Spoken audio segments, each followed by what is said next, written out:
Hi, I'm Daniel. And hi, I'm Chris. Welcome to the Unofficial S.League podcast.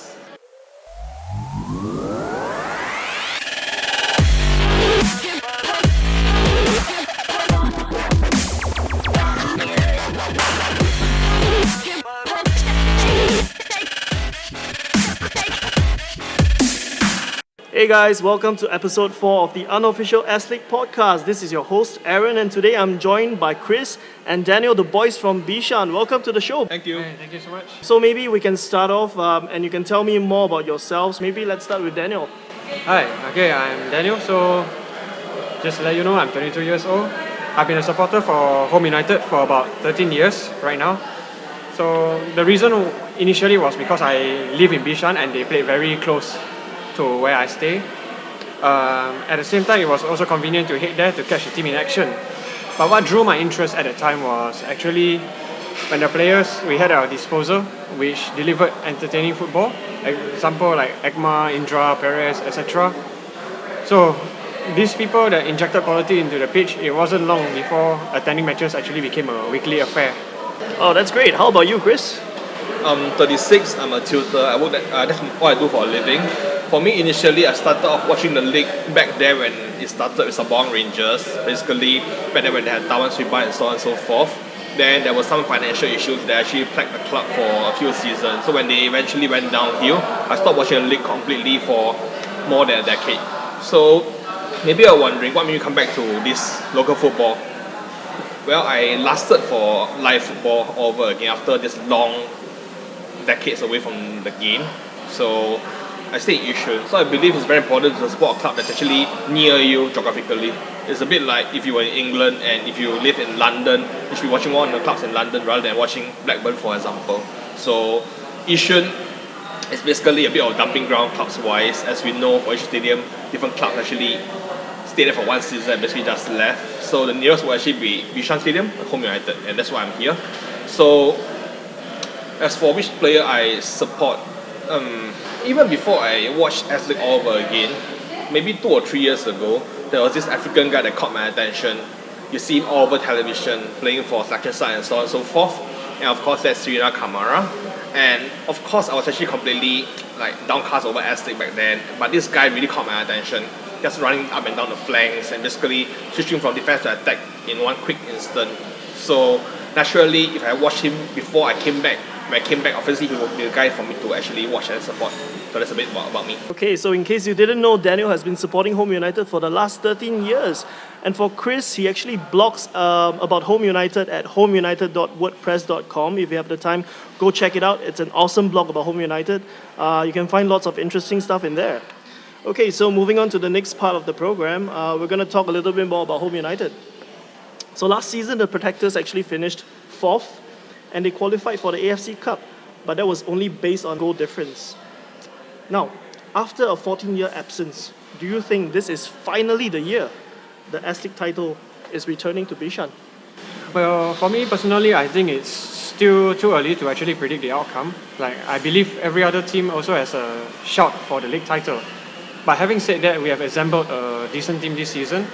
And I feel that as long as they are consistent and not let complacency creep in, unlike the previous seasons, I don't see why we actually can't challenge for the title this season. Yeah. I concur. If you look back at the club this season and comparing to last season, right, actually there's quite a bit of changes. Just looking at the Charity Shield itself, right, Albrecht didn't look quite like what they were last season. Basically, they were a pure shadow of their former self, whereas the likes of Tampines, they were in constant turmoil for all the wrong reasons regarding money and their chairman and so on and so forth. As for DBMM, I feel that after the S.League changed their rules to actually cut down the number of foreigners, they were not quite as effective as what they were when they had 5 foreigners back then. Because if you think about it, Brunei basically is a team of Bruneian national team players plus 5 foreign players. They were really awesome back then. But without their 2 extra players, we found them somewhat lacking at times. So if we think back about the top tier of Singapore football right now, we can agree that these 4 clubs probably are going to be among the top contenders.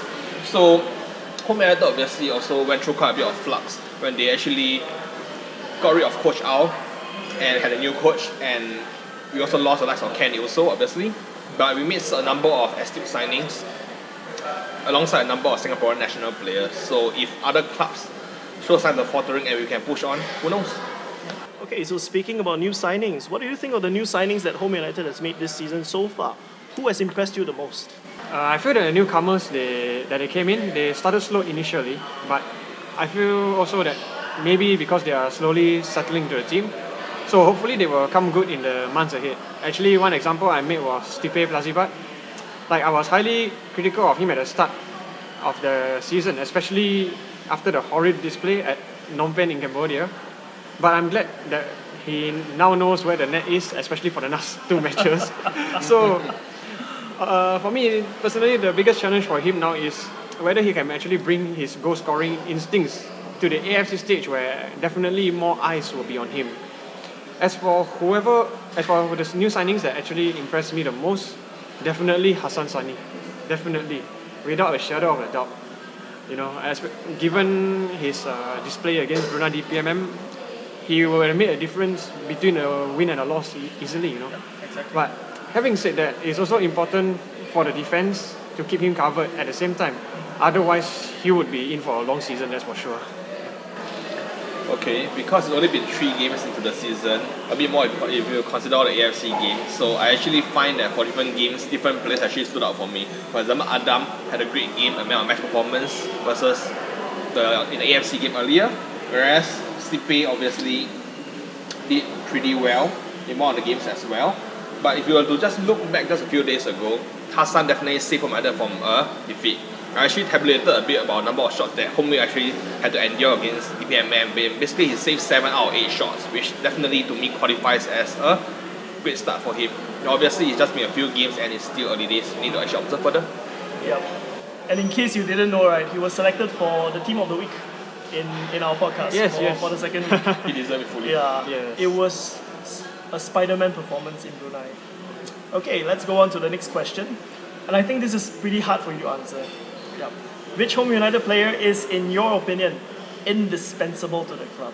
Okay, I would like to start off by saying that no one should be indispensable to the club. I mean, the players who do not perform up to par, they should be replaced. You know. But if you're asking me who is the key player for Home United this year, my opinion, it has to be Serena Kamara. Okay. I mean, he's a very versatile defensive player, and he provides options in attack at the same time, despite being a defensive player. One strong opinion is that he's definitely one of the best defenders we have had since Valerie Hiek. Yeah. Great minds do think alike. I may be a bit biased, but definitely I also think that he's indispensable for the club. A bit about Daniel actually said no one should be indispensable, but if you take away a number of names, like for example last season, if not Ken also, we wouldn't be anywhere near the AFC spot, let's be honest. So the likes of Nizam and Forrest were actually injured pretty often. So Ken was definitely the one that we actually needed last season, and no one else could be close to him. For this season, he has to be Kamara. Whether in last season or this season, whether you feel at left back or as in the centre, he actually did pretty well. Last season, he actually received his share of critics regarding his defensive performances, and he did concede a good number of goals. But that's not fully his fault. You have to remember the likes of Abdil was injured for a long time, and there's this big flux in keepers where the likes of Zhu and the likes of Harun Nizam and the likes of Echo had a share between the posts. So Kamara really saved our ass pretty often last season. And this season as well, against the weaker teams, you see him actually transiting between defense and attack, taking out with Faris Ramli pretty well. And when he needed to actually sit back further, like against Brunei, I felt that he did manage to somewhat limit Brunei's effectiveness. After all, they're facing against great strikers, Man and Rabazotti. So Kamara, definitely for me and Daniel, will be the indisputable choice this season. So from the players, we're going to move on to the AFC Cup. As you all know, that Home United lost their first AFC Cup game in Myanmar to Yadanabon, but it's still very early in the competition. How far do you realistically think the Protectors will go in the AFC Cup this season? I believe, there's an ongoing stereotype going around that such AFC competitions, that any team who made it through the qualifiers, they are never expected to make it past the group stages. It's been proven with SCFFC back in 2009 and 2010. They have given a good account of themselves, but they are just simply not good enough to actually make it beyond the group stage. So I can say that the same applies for Home United this season. Having beaten Phnom Penh in the playoffs, with the loss to Yadanabon definitely helping our cause. But Also, to add salt to injury, this year's format only allows for group winners and the best runners up to advance to the knockout stages. So with that, I actually feel that our chances won't be good unless we actually win the remaining 3 matches. However, having said that, the team shouldn't be feeling the heat at this stage, because they should just continue to go out and play the normal game, while taking to heart that should they make it past this stage, right, it will actually be a brilliant achievement by itself. For me, I think it's a matter of prioritization. Because as you know, Home United is juggling 4 tournaments this season. So after having lost the first game, they may actually feel that the odds are actually against them and choose to prioritize for the league and the other 2 local tournaments. But that being said, AFC is actually regional in nature, and I do believe that if Coach Idea is looking forward, he'll be trying to actually push us towards that direction rather than to actually sit back and admit that fine, AFC is basically half gone and let's just focus locally. Because if we have that kind of very minus kind of mindset, we will actually never progress as a country, as a league, or as a club. So, yep, like what Daniel said, losing the first game didn't help at all. But based on the pacing in the league, right, and based on whether they are playing 1 or 2 games per week, I believe Home United's nature of actually having young players will put us in good state, because as we know, young players recover faster. And like for example, the Home United played 2 games in a row, first locally and then against Brunei. I was actually worried about higher leagues and so on and so forth, but somehow he proved me wrong completely. Somehow the players are young and dynamic enough to actually be able to have the kind of quick feet and quick thinking to actually get us the win back in Brunei. So if they can juggle everything well and put everything on equal footing, I don't see why we can't have a good chance of progressing. And like what Daniel has said, our group is in a very awkward spot. But based on the whole premise of actually not counting the so-called bottom 2 games, there's actually an equal footing in that front. So I think that we do have a decent chance if Coach Idea give the cup emphasis. Okay, so we're going to be looking forward at Matchweek 3. As you know, this week the Protectors will be sitting out because of the odd team number of teams in the league. Well, do you think it's a good or bad thing for Home United? Now, this is taking into consideration that Albirex may actually overtake the Protectors if they beat DPMM, or even Hougang if they trash, Young Lions by an abysmal scoreline. What are your thoughts? I'm not worried too much about where they stand after match day 3 actually. But for me, I feel that it might be bad, because if you take a look at the schedule, after our AFC match on the 14th, there is the international break, which may actually cause a slight disruption to our plans. And after which we also have to play our next league match on the 1st of April, which is quite a long time away. We might also need to worry about subsequent fixture congestion, given that we have only played just 2 league matches this month. But we want to put it in a positive light. It may also be a good thing because it allows ample time for recovery, especially for players who are injured, like Chris Van Huysen. I mean, he's a talented player, and I would definitely like to see him back sooner rather than later. Yep, a bit like what Daniel has said. Basically, it's a bit of a double-edged sword. The bad side will be the fact that after winning 2 games, right, you will feel that we have momentum on our side, and we actually do want to keep playing games, especially we are young and so on and so forth. But that being said, right, if you are actually forced to play this week as well, right, we have another Brunei situation, as in 2 games in quick succession, and that could actually prove to be pretty fatal. We are travelling and so on and so forth. Like, people can actually say that against Brunei, we actually managed to recover in time, and we are young and so on and so forth, like what I said earlier. But that being said, we have to remember that Hassan saved Home United, saving 7 out of 8 shots on target. So if the same thing happens again, lightning will not strike twice. And let's imagine for 1 second that Home United is playing this weekend and next week on Tuesday. And with all the tired feet and all the fatigued bodies, I really think that it will be like one bridge too far to actually bridge this time around. So I think it's a bit more positive on that end. And just like what Danny has said just now, right? The placing after 3 rounds really doesn't mean anything. Even we're looking at bigger leagues like EPL, right? They don't really care about who's halfway stage. It's basically completely premature to worry about that right now. Yeah. So we're moving on to the topic of transfers. Since it's still early in the season, let's talk about what has happened in the transfer market during the off-season. So apart from Home United, in your opinion, what was the most shrewd or shocking transfer in the off-season? This definitely has to be the 3 Burmese imports for Balestier Khalsa.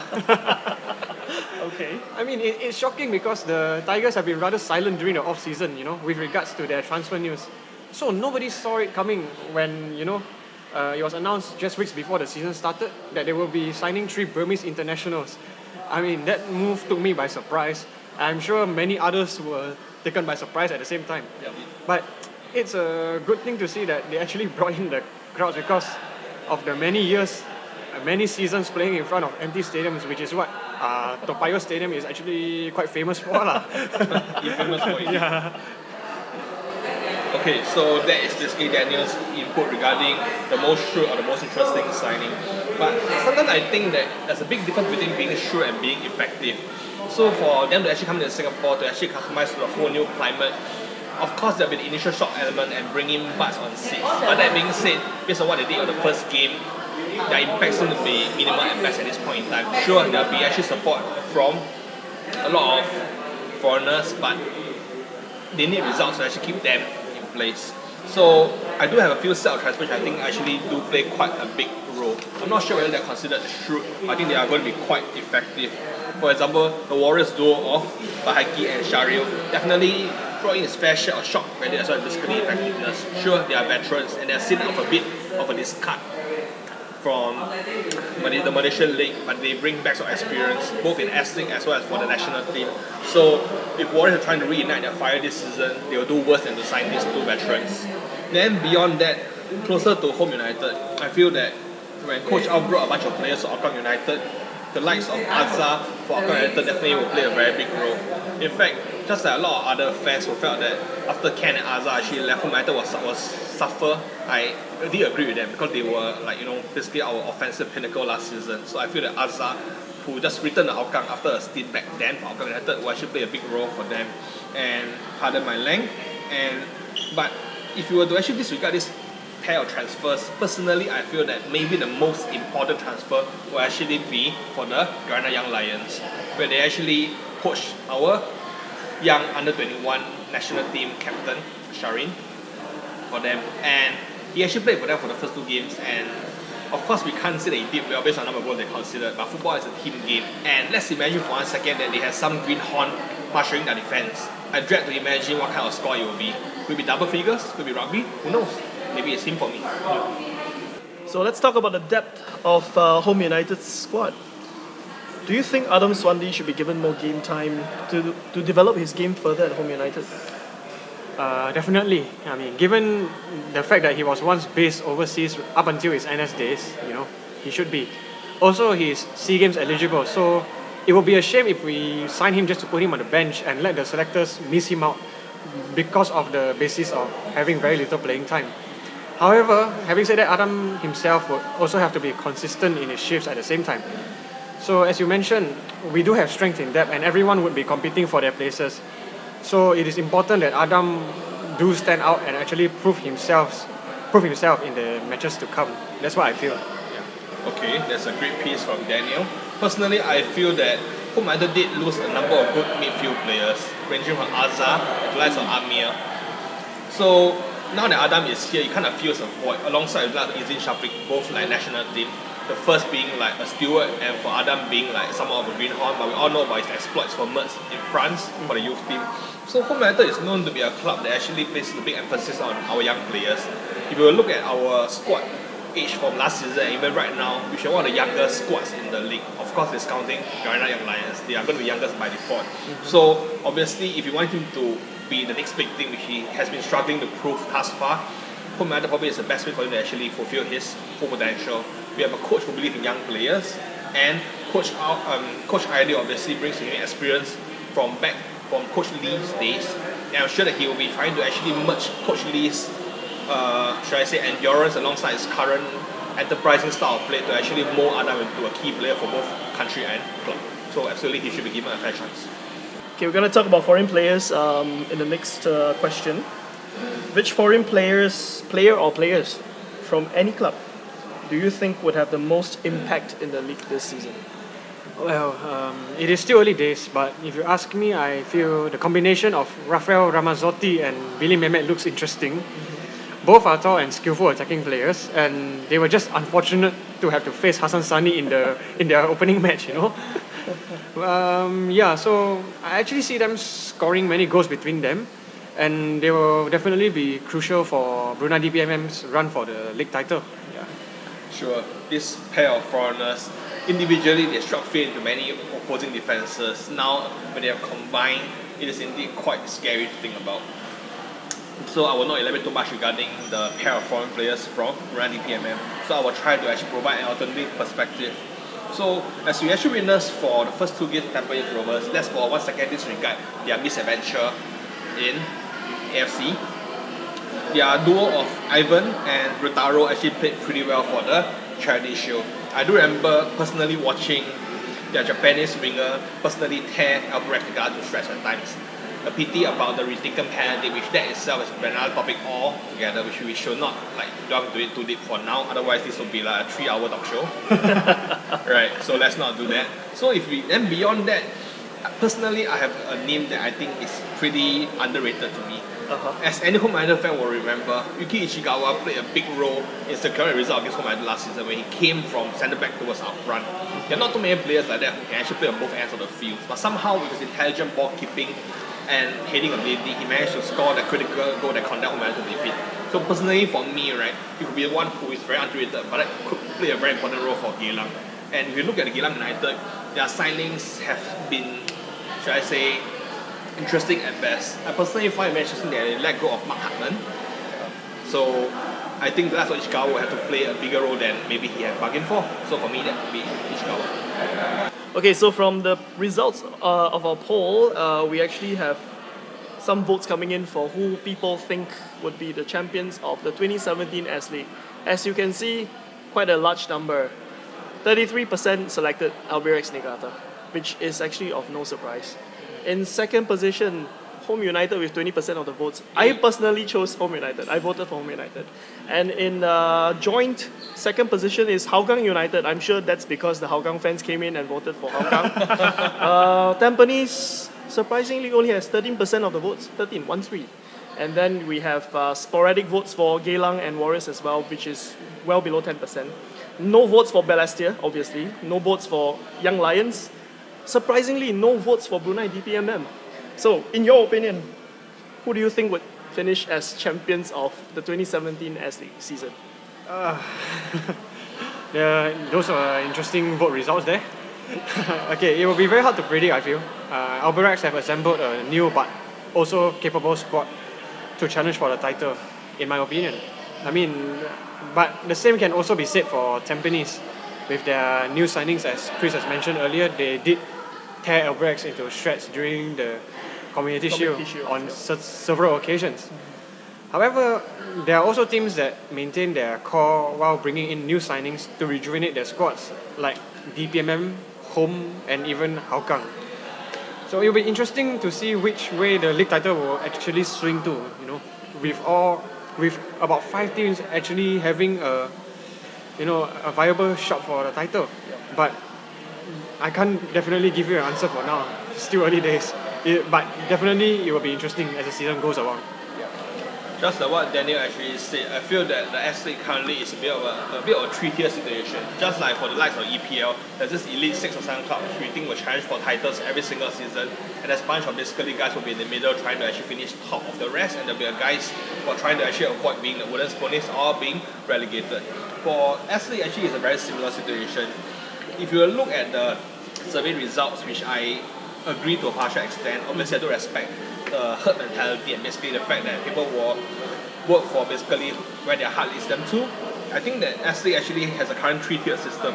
The elite clubs will actually be obviously Home United, Albirex, Tampines, and DPMM. That's why I was actually surprised to see the Brunei club not garnering any single vote there. Then in the middle, the likes of Hougang, Geylang, and Warriors can definitely stage a strong run to actually put forth their credentials. For that branch, I particularly will watch out for Geylang United. Not only because of their new coach, I'm obviously a bit biased right now. I'm a sentimental man after all. And he did bring along a number of players from Home United whom I knew and loved. So I think that they can actually do quite well for him there, being loyal to Coach Al after all. And Hougang is actually a club whereby they're not reliant on FAS funding as well. So they were actually able to secure some contracts earlier than any other club. And if you think about it, right, it corresponds to basically a more settled squad.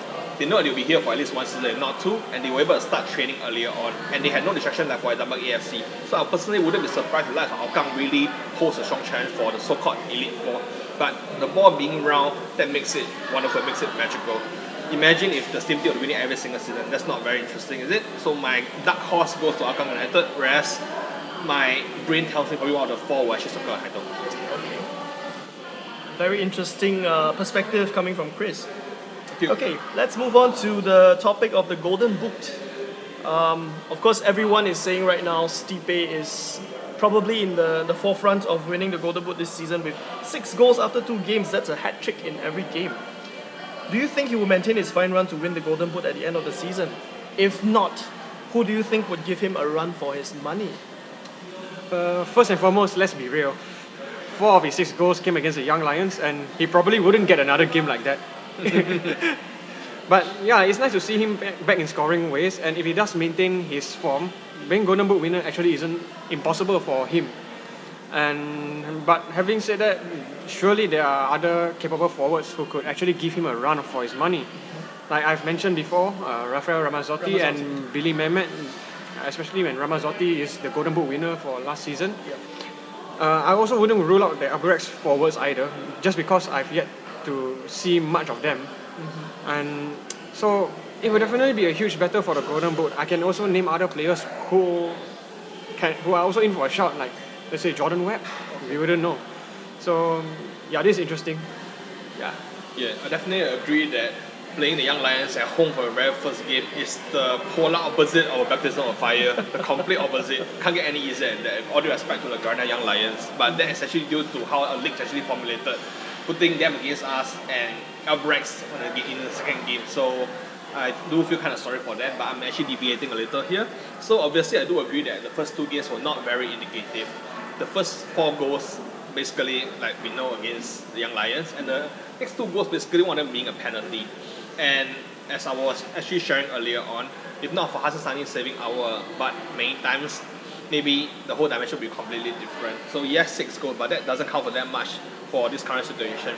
I personally think that when it comes to the Golden Boot situation, it's really a lot more about whether the player is actually the focal point of the club. For example, for likes of Home United, our goals are actually fairly spread out. The likes of Faris Ramli, the likes of Song definitely all have to chip in. So whether Stipe will actually be the focal point remains to be seen. In fact, I think it's quite interesting to note that he actually was positioned in the midfield for a couple of games, with Nizam being the front point of the trident. So that being said, he's running in from deep pretty often. To me, that's a bit Ken Ilso-ish like last season. And Ken and Stipe are actually very different kind of players. Ken is definitely a lot, I wouldn't say quicker, it's trickier. He's a bit like Fox in the box, he'll come and snipe you from the back. Whereas Stipe, on the surface, will be more physical and more direct, but surprisingly, he wasn't playing the Shiro kind of role as I would expect him to play. And Nizam is actually playing that role. So I personally think that that's actually Coach Ideal's way of actually fitting both Nizam and basically Stipe, because you don't have 2 Shiras in any club, unless you're Newcastle United. But I digress. So if you were to actually just look back at other contenders, like what Danny actually has quoted, we have all the familiar names like Ramazzotti, like Mehmet, Fumia Kogorin, the former S Player of the Year, the likes of Zioni, a former Croatia Under-17 captain, and the likes of Webb will definitely all come into contention.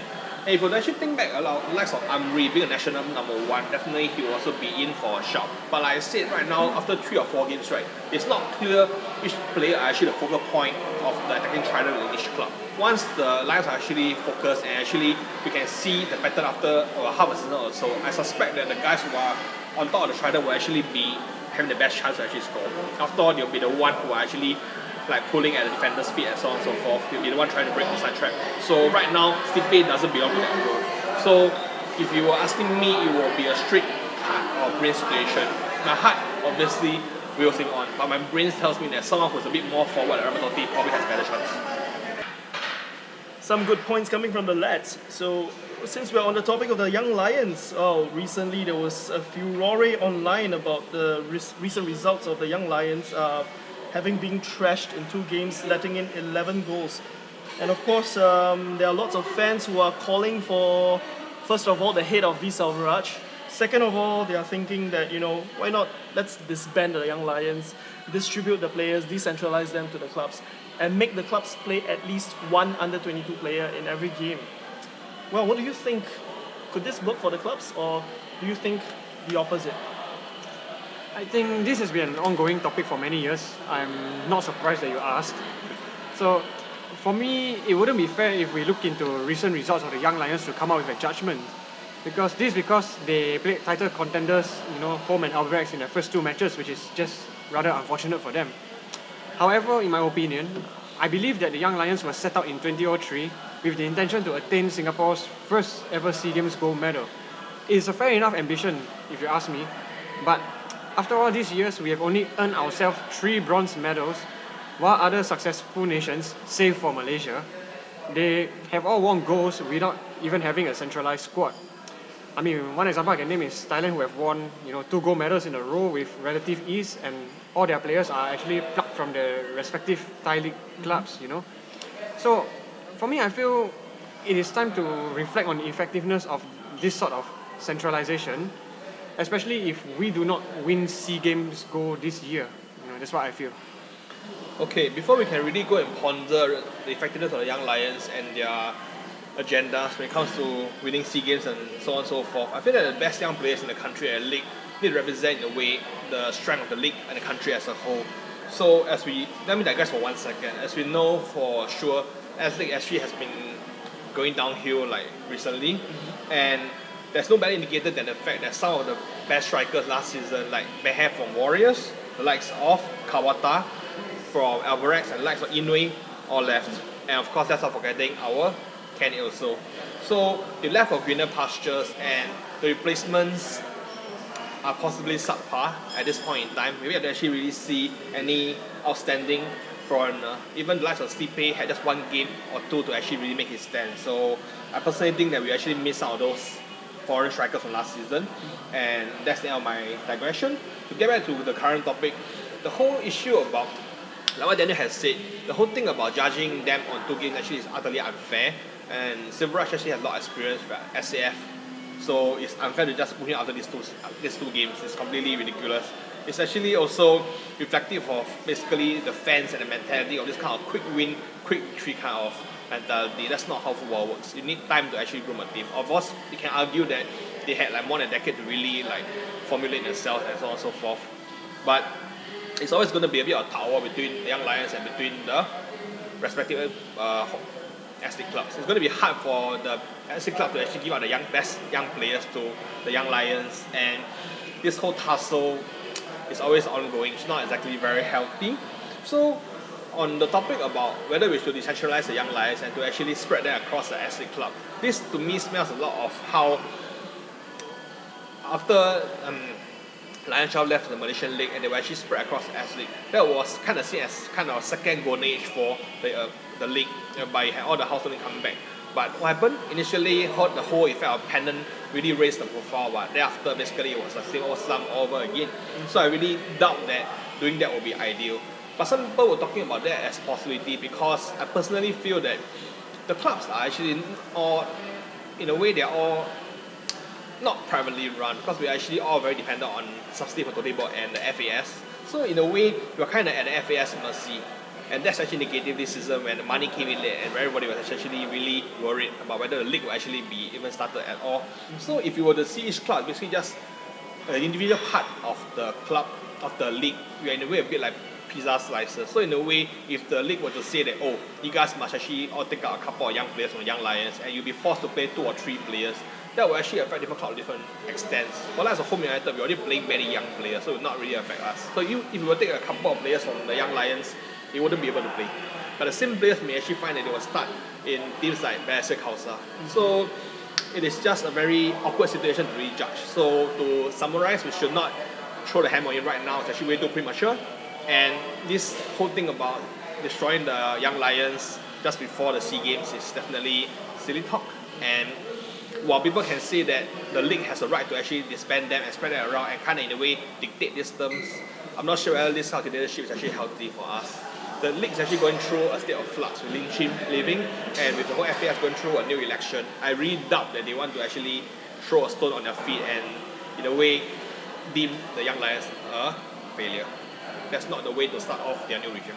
Okay, some very valid points there by Chris. Well, since Home United is not playing in the S.League this week, let's talk about the next game that they'll be playing, and this is right to the AFC Cup, where they'll be playing against Tan Quang Ninh. This will be played on the 14th of March, which is next Tuesday, and it's a home game at Jalan Besar. Now, Tan Quang Ninh, in the Vietnam League 1 so far, they have gathered 3 wins and 2 losses. Looking at the dangerous players or prominent players that they have in their squad, they actually have a striker from the Republic of Congo. This is Patio Tambue. And also, they have a couple of Vietnamese internationals in the team as well. One of them is the central midfielder and captain, Wu Ming Tuan, and also the striker, Mak Hong Kwan, who was raised in the Czech Republic and even played for Sparta Prague B. So, looking at this, what do you think are Home United's chances against Tan Quang Ninh next Tuesday? Oh, it is definitely hard to tell. I mean, personally, I've heard of Vietnamese teams like Hanoi TNT and Beckermax Binh Duon, but before that, I had never heard of this team. So, not much is known about them actually, apart from their qualification to the AFC Cup by virtue of being Vietnamese Cup champions. But as you know, from every opponent in the AFC Cup, they wouldn't be easy. And I really hope that our players will rise to the occasion for this match. So, it will be a tough one to call, you know. They are now up against Yadanabon as we speak. You know, they are up against Yadanabon. But I do have some confidence that we can actually claim maximum points from this encounter, especially given that it is our home game. It will be a very crucial 3 points to back. So, yeah, but I can't comment on the strength of Trang Quan Ning because even the players you've mentioned, I've not seen much of them. You know, their name do resonate with me, but I haven't really seen them in actions to actually make a judgment. But yeah, I'll be confident with the 3 points, and it must be 3 points, definitely. We cannot afford to slip up much longer, given that there's only 3 games left in this AFC Cup. Okay, so to quote Daniel, he believes that 3 points are attainable and it's in fact pivotal when it comes to actually furthering Home United's AFC's hopes. I do think that we have a decent chance, and the fact that we just played Brunei like last week actually is a pretty good thing, because if you think about it, Brunei actually is full of Brunei national players and had with a few international players. So in a way, if you compare them towards any of S.League clubs, they are relatively a lot more international compared to us. And in a way, against Brunei, we are in a way playing against a foreign team, and that will in a way make the whole notion of playing a foreign team not that alien after all. It's basically one after another. DMM followed by Tan Quang Minh, that's what you have said. So this sense of familiarity is actually going to be in our favour. Of course, if you were to actually think back about the result and how we went about winning it, with Hassan winning us the game basically single-handedly, forgive the pun. So you will actually have to be really careful for this game to actually not burn Hassan as much as he did for the game against Brunei. As we mentioned earlier, we are not exactly sure about the strength of Tan Quang Minh, and even their famous players do not exactly resonate with me. So I do believe that the fact that we just played against a foreign team and the fact that we are relatively well rested will put us in good state. But that being said, the ball is round and my heart and brain sometimes will actually have contradicting views. So my heart definitely hopes that we get the 3 points to actually give us a good shot at moving on. Whereas my brain tells me that things won't be that simple as it seems. May I add that, you know, for the game against Yadanabon, I mean, it wasn't that much good of a performance if I were to watch the whole game. But to give them the benefit of the doubt, we were without key players, you know, some with NS commitment, and at the same time we've lost Isdin Shafiq. And by watching the game, given that we've lost Isdin Shafiq, you know, we have lost the entire midfield battle, and that's why even when we have more forwards like, you know, Stipe and Suto played alongside each other, after which Harun Nizam also had a role. But despite that, you know, we couldn't muster a threat to the Yadanabon backline because we've totally lost the midfield battle due to such absentees. Things may change as we face this Vietnamese team at our home soil. I believe players will be released, and I really hope that, you know, key midfielders like Isdin Shafiq, they'll all show up and, you know, deliver a decent game for all of us to watch. And yeah, with that, I'm still confident we can attain all 3 points. Okay, just a quick question for the both of you. As you know, Jalan Besar is an artificial pitch. So there's always this notion that foreign teams that come and play at Jalan Besar usually lose because they are not acclimatized to the pitch.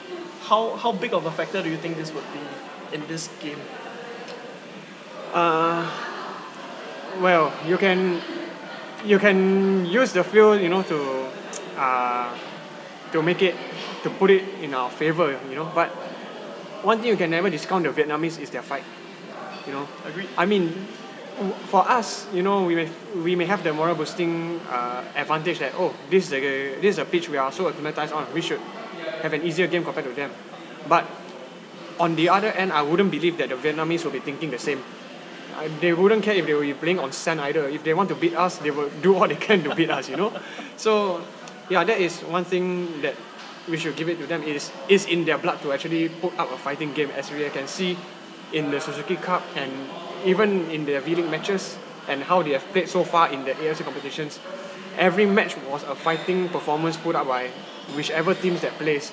So Home United, we have to be careful not to let such kind of complacency creep into us, because that's where they will actually capitalize on it. Yeah. Okay, that's a good number of points from Daniel. Of course, we can go on and mention many different kind of things. Whether it's a pitch, whether it's a personnel available, whether it is the weather, whether it's the coaches and what they had for dinner yesterday.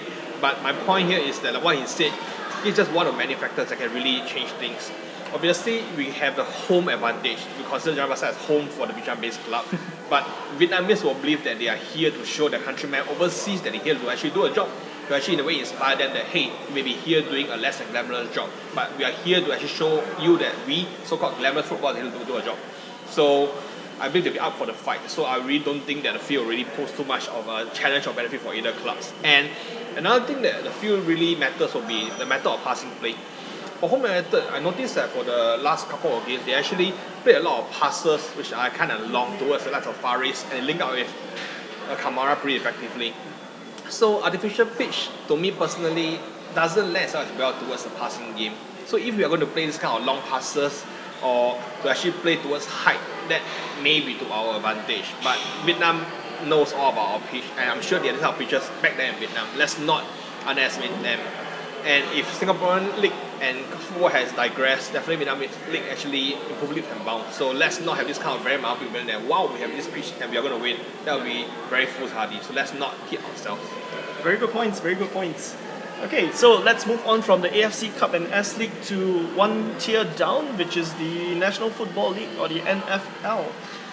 Based on recent reports, FAS is planning to provide incentives such as a single season title sponsor for the NFL competition, and this is cash, and also insurance for the players.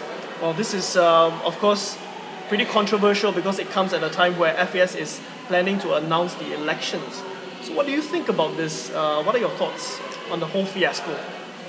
I believe this move is long overdue because for a long time, NFL players have always been known to be the forgotten ones, you know. But yeah, it is a good initiative to finally provide the players and clubs, you know, with some form of incentives and assurance to continue playing the sport they love at their level. As I do feel that, you know, it's not fair to simply cast them aside just because they are not S.League teams, you know, just because they are not a professional league to begin with. But yeah, as you mentioned, you know, I do hope that these initiatives that come would actually benefit the NFL in the long run. I certainly do not wish to see this as a one-off. I mean, just because the FES elections are coming, you know. Also, I would like to add on that, you know, it would be a nice touch if we were to invite a couple or maybe a few of these clubs to compete in the Singapore Cup, for example. We have seen how, you know, in countries like England, clubs like Sutton United made a fairy tale of their own, you know, by competing against Arsenal despite the fact that they are at the 5th level of English football. So it will be a nice touch, and it will definitely be beautiful, you know, to have a fairy tale of our own rather than constantly inviting teams from the foreign leagues to actually compete with us in our competition. So that's my opinion. Let's have our own fairy tale. Yeah. A good fairy tale indeed. A simple analogy here. If someone would offer you $100 and say no one will be the worst for it and no one will suffer for it, you will take it regardless of, like, you know, where it came from. Likewise, we may actually be controversial and claim that this kind of thing is just to actually pepper over cracks and to actually make the regime look good. But the thing is that this, like what Daniel said, is long overdue. So whether it's part of an agenda or whether it's actually really heartfelt, let's just put our dumpling cells behind for 1 second and just accept good things as they come. And even the S.League players are not exactly particularly well paid, let alone NFL players. A lot of them are actually like normal day job professionals who are actually rushing down for training and to actually play the game that they love. If, for example, the S.League player earns, for example, 3 to 4K every single month, whereas the NFL player just earn mere allowances, the fact that they are not covered under a proper insurance scheme is completely laughable. Of course, we can say that this is not the S.League being not a professional league. Of course, S.League being professional is completely debatable. So now for them to actually get this kind of uniform coverage, regardless of reason, regardless of agenda or not, I think is long overdue. And like what Daniel actually has said, if you can actually replace some of the clubs competing in cups by the clubs in NFL based on their competency and their level of interest, that can be interesting. But obviously that may also result in some gross mismatches. If Sutton was trashed 20-0 by Arsenal, you wouldn't be saying what you have just said. So everything comes with both sides of the spectrum, both sides of the coin. So we actually must be careful what we actually ask for. Like Arsene Wenger actually said that his team had a 1 to 2% chance of actually beating Bayern Munich to actually progress in the Champions League. And of course, we all know what had happened. I'm sure he wished that he didn't say that, but he can't undo it. So hopefully now that the FA said they want to provide this kind of incentive for the clubs, they better say, leave it and not swallow it back. Otherwise, the world will remember. Okay, so the next question is something that I'm actually going to ask every guest that comes on the show, because I really want to hear what people think about this. What suggestions do you have to improve on the 19 league structure? Do you think we should continue, or should we change the structure altogether? I think this can be a continuation to the point of the Young Lions, actually. So just yesterday, Hougang coach Philip Au mentioned that maybe we should get other defunct local clubs back in, such as Woodlands, Gombak, and Tanjong Pagar, should the Young Lions cease to exist. So I do concur with Coach Au's point, as if we all remember when Tanjong Pagar United made their return to the S.League back in 2011, it was kind of filled with many players who were at the age of 18, Example like Delwinder Singh and Shamil Sharif, just to name a few, and both of them are actually still active in football right now, playing for Hougang United and Home United respectively. So they didn't perform well that season. I mean, they were all 18 years old. But what they did accomplish for themselves and especially for the league was to widen the talent pool. And this was actually proven when Coach Reddy Avramovich selected Delwinder Singh and Patrick Paran to the national team to sort of, provide them some playing time at the international level. Hence, I believe that, this could be a viable alternative to improve on the 19 league structure, especially when, currently there are only 6 teams vying for AFC competitions and there are 2 spots for us. So every season, 1/3 of the local teams have a chance to play in the AFC. That is a total mismatch if you compare it with Malaysia, for example, where they have more teams and 2 spots, and everyone is actually eligible for the AFC spot. So, yeah, I feel that we do need to increase the number of teams. I think that's quite important. Okay, some good points regarding increasing number of teams. But obviously, as we know, we can go about and claim that we are Bill Gates and we own Microsoft and so on and so forth. Who will pay for the clubs? Who will actually fund the clubs the way that Uncle Joe did for Tampines Rovers? We can't find another deal anywhere in Singapore right now. So it's easy for us to actually claim that 9 teams as an odd number is really awkward. I will know because Home United not playing this weekend. So if you look at all the international leagues in the world, right, no good league will actually have an odd number of teams, because it will mean that teams are actually sitting out, and that will lead to all kind of inconsistencies. So of course we're looking for a solution for a problem, but it's just that, for example, Africa has actually a lot of famine issues. How are we going to solve that? Who will fund this kind of funding methods and provide solutions? It's easy to actually say that we can invite so and so to come and join, but ultimately it's just about the financial issues. So if you look back at potential entrance towards the league, of course people will think back about the usual suspects, whether it's Tanjong Pagar, whether it's Sembawang Rangers or Woodlands Wellington. But these clubs all left or become defunct because of financial mismanagement or because of various ethnic failings. So for us to just plug someone to throw into the league simply wouldn't work. I think we should look at the current NFL infrastructure to actually introduce a promotion relegation system whereby, obviously, as the name suggests, the best club will actually come and take over the worst club. Of course, then you think about Young Lions being in the NFL instantly, but perhaps if they are going to stay, they need some kind of immunity. A bit like, for example, I forgot the team, but when this plane crashed in Brazil, the entire club was actually not given pledge that we're not relegated for 3 seasons. So we need something like that for whoever comes up, whether it's Young Lions or whether it's any of the NFL clubs. My understanding is that one or two of them are actually doing pretty well at their level and perhaps want to make that push. Obviously, funding will can't be exactly the same as any other S.League club. After all, they are not as established. They'll need the initial buffer payment. You know, if you look at EPL, right? Clubs that get relegated get what they call buffer payment for the next 3 seasons. Maybe, for example, the NFL champion will get promoted. We'll need to have that for the first 3 seasons to actually ensure that they actually have a bit more longevity to survive. After all, a league that is always chopping and changing and having lots of issues stadium being a dumping ground simply wouldn't work if we are trying to actually raise our profile. That simply will not work. So to me, it's all about relegation and promotion. But obviously, if we go to that topic, relegating a club comes with dire consequences. But that being said, looking at the current S.League situation, maybe certain clubs wouldn't mind getting relegated and starting over again. So that's my opinion. Okay. Fantastic stuff. Okay, so moving on to the we're almost at the end of the program. We're gonna move on to part-time pundits. If you've been following our podcast, you will know that this is the time that all of us would give our predictions on the scores of the upcoming games.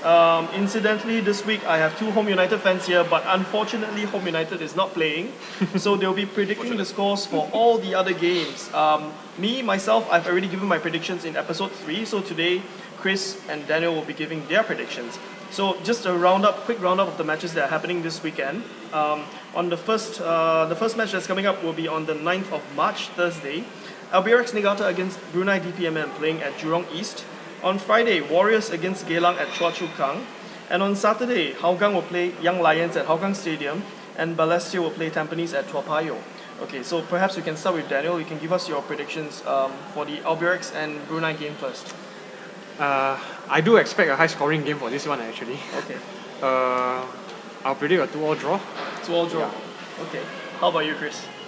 I feel that Albrechts didn't start off as well as they did last season, when they actually basically were all guns blazing.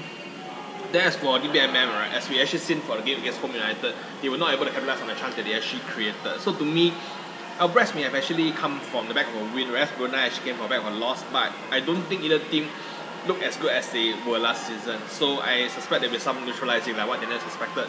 But for me, right, when two teams are not feeling at the top of their game, I don't think that they will be scoring a lot of goals. Instead, I think they will tend to be a bit more defensive and sit back and try to hit back on the counter. So I'm going for 1-1 draw. 1-1 draw. Oh, interesting result. Okay, the next game is Warriors against Geylang at Choa Chu Kang. Daniel, your thoughts? I'm actually predicting another draw on the cards for this one. Okay. A 1-1 draw. 1-1. Yeah. Okay. How about you, Chris? To me, this is actually a pretty interesting game because Warriors and Geylang were two fallen giants of the league, if we can actually term them by that. And to me, when I look at Warriors, right, instantly that's Shari Ishak, Bahaki and Webb will jump up. Whereas when I look at Geylang United, Gabriel Craig, Yuki Ishikawa and Shawa Anwar will definitely jump up at me for the players to watch. So I think both teams have their fair share of match winners, and they may not exactly be at the level of, for example, Ken Yuso last season, but definitely people can score. So I personally felt that's very surprising, like I said earlier, that Geylang actually let go of Mark Hartman and Warriors actually let go of Beher. So whether it's due to financial issues, as they went to actually more profitable leagues like the Malaysian League, or whether it's due to probably technical reasons, we will not know. But as we know, the league tend to have its hand tied financially. So with the top scorers from last season gone and being replaced by a bunch of veterans, known as they are, I once again think there'll be some nullifying here. And I'm going for a 2-2 draw. Basically, complete opposite as the earlier game. So far we have a 1 draw and 2-2 draw. And that's reverse orders. Okay. Yeah, so from the northwest of Singapore, we are going to move to the northeast, Hougang Stadium, where Hougang is going to be playing Young Lions. Is it going to be another thrashing? What do you think? Yeah, I expect an easy win for this. My prediction will be Hougang to go out 3-0 winners. 3-0. Okay. Okay, as I mentioned earlier on, I'm actually thinking Hougang is a dark horse for this season. So a dark horse to me is not that far from basically the so-called group of Elite Four, as I mentioned earlier on. So when any of these 5 play against the Young Lions, unfortunately there can be a massacre. I once again feel sorry for the likes of Heine and the likes of Sharin, but I think that it will once again be the likes of a 5-0 thrashing. 5-0, okay. So those of you who are buying any other score, please take note. Okay, next one will be the last game of the week. That's happening on Saturday. Balestier against Tampines at Toa Payoh. For me, I feel that Tampines Rovers will be determined to get back on track. I mean, after the humiliation in Bacolod City, so I'm taking a 2-0 Tampines victory for this one. Okay, here's where I think I have a different opinion. As we know, the Balestier Council actually had a very interesting thing when it comes to their choice of foreign players, and their choice are actually roundly applauded by their nationals at their stadium, and they actually gathered more than 1,000 entrants for their stadium, basically for this club based in Toa Payoh. And as for Tampines Rovers, of course we can argue that the 5-0 game was an anomaly, but they were actually playing below par, or they had some unfortunate results. But I think the whole ills that's actually afflicting Tampines began way before this, when they actually mentioned last season that they were actually capping the salaries, and when they actually had an outflux of players, for example, Hafiz Suzat to Thai League 2, they actually lost a number of players. Obviously, Pennant was also a loss, but his loss to me is more symbolic, as in showing us that they cannot actually afford him and they overstretched for him. To me, it reminds me a lot of when Blackburn actually had a new Indian owner and they said, oh, let's sign Ronaldinho, let's raise our profile, but they couldn't pay for it. In a way, they paid for their words with relegation. And for Tampines Rovers, obviously relegation is not on the cards, but I feel that this issue, alongside the likes of the money issue, which actually continued to actually bother them, and the fact that they were not very professional when it comes to choosing their choice of shirt providers. So basically, there's a whole lot of things that actually is hindering Tampines at this moment. So I personally think that there'll be an upset on the cards here. I'm going for 1-0 for Balestier Hausa. 1-0. Yeah. Okay, that's good. Okay, so this is the last part of the program where we are going to ask you a few questions. We're going to be posing 5 questions to the both of you. All the 5 questions are related to Home United. Okay, so the last time the Ultra Eagles came on the show, they managed to get 5 out of 5. So let's see how well the Protectors will do this time I'm around. definitely under pressure. Okay, first question. I think it's easy. I think you'll get this right. Where did Home United play their home games before they shifted to Bishan Stadium, and what was their name back then? To be specific, 1996. When they were still Police United. Police FC. is correct. Police FC is FC. correct. Okay. And the stadium was Jalan Besar. Jalan Besar. Okay, good. 1 point. Second question. Don't like that, Agma. Remember Agma? Okay, Agma was actually he played for Home United from 96 to 2007. 11 years, 238 goals for Home United. Now, he was also made a Singaporean under the foreign talent scheme. How many caps did he earn for Singapore? Oh, Oh, it's tough. It's tough. really tough. Yeah, it's really tough. This will be a guess. Is there anything? It's okay. 24? 24. Okay, close. He had 15 caps. That's not close. That's not close. Thanks for the sympathy. Yeah, he had 15 caps and he scored 4 goals. Just a fun fact, when Agma played in the first season for Home United, he was joined by fellow Brazilians. So it was a samba flavour in Jalan Besar. The other Brazilians were Fabio da Silva, Joao Batista, and the goalkeeper was Sergio Cleveland. I think Sergio Cleveland played a few seasons for Home United as well. Okay, next one. That's way too long ago. It's okay. Even born. Were you even born seriously? You were, right? Yeah, I 96. You were a few years old. Yeah, I was just Ring You cradle. were 3 years old. okay, Ring so, cradle. okay, next question. About Kamara. Okay. Uh-huh. Which 2 S.League clubs did defender Serena Kamara play before joining the Protectors in 2013? Etoile and Young Lions. Yeah, finally an easy one. Okay, so that's 2 points. Okay, question number 4 is our Singapore captain, Shahril Ishak. Okay, Shahril Ishak has the most Singapore caps. Currently, he has the most caps joined with Daniel Bennett, 132 caps. When did he play for Home United? What was the period? 2007 to 2010.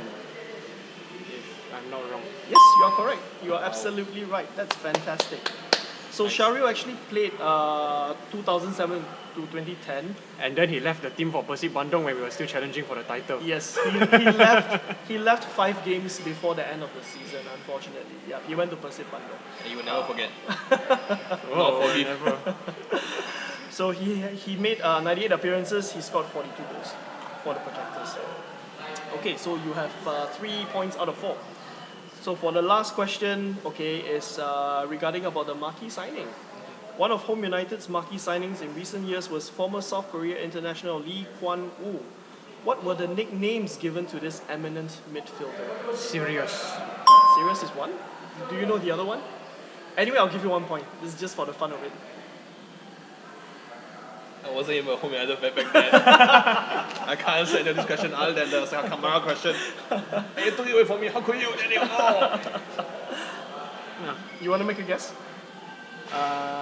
No, but if you're going to give me the answer, I'll probably say, oh, I should have thought of that. Okay, actually the answer is Kwan Kelme. Like Riquelme? Okay. Oh. Yeah, Yeah. I heard. You heard about it, right? Yeah. Yeah, I'm sure. Okay. So anyway, talking about Lee Kuan Yew, 2013 was a fantastic year for Home United because that was the year you won the S.League Player of the Year. Lee Kuan Yew won it. Kamara won the S.League Young Player of the Year, and Coach Lee Lim Seng actually won the Coach of the Year as well. Home United was second in the league behind Tampines Rovers that season. That is the bad thing. that was the downside That of was the 2013. downside of it. If not anything, I mean, we won the cup, we could have won the double, we could have swept everything, but You got yeah, second that's football. place. That's Yeah, football. that's football. I mean, for me, the most heartbreaking one was still 2011, where we were a point away from the title, and I was watching them all season. We have the title deciding game against Tampines Rovers, and all we needed was actually a draw, and then to win our final game against Geylang to be crowned champions. But we lost in the second half.